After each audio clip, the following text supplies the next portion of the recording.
20 ғасырдың жанға жара салып, көңілге үрей ұялататын ауыр қасіреттерінің бірі Семейдегі ядролық сынақ жүргізілген полигон болатын. Әсіресе бұл жара қазақстандықтар, оның ішінде полигон аумағы тұрғындары үшін жазыла қоймаған үлкен қайғы еді.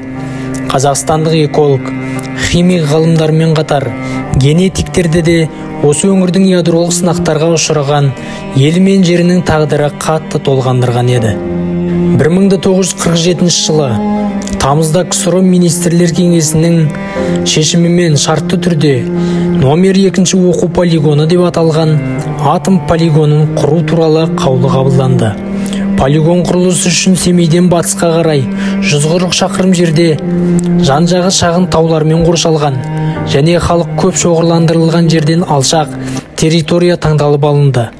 Бұл аймақ темір жол, әуе және Ертіс өзені арқылы өтетін су көлігі қатынасының болуы және оңтүстік Оралдағы атом өнеркәсібі жақындығымен қолайлы еді. Полигонды басқару жұмысы Курчатовқа жүктелді. Мемлекет тарапынан жобаны КСРО Ішкі істер министрлігі Берия басқарды. Полигондағы сынақ трагедиясы 40 жылға созылды.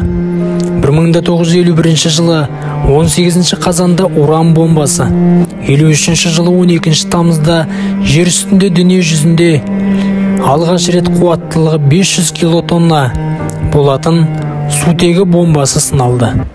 1953 жылы тамызда термоядро қондырғысының, ал 55 жылы Сахаров шығарған бомбаның сынағы өтті.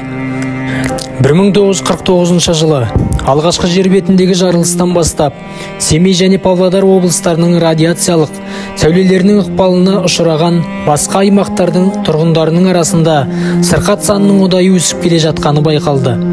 Бұлар өкпе мен сүт бездерінің рагы және басқа да қатерлі ісікті патологиялары болды. Жалпы алғанда рак ісігі сынақтар басталғалы бері 3 есеге өсті.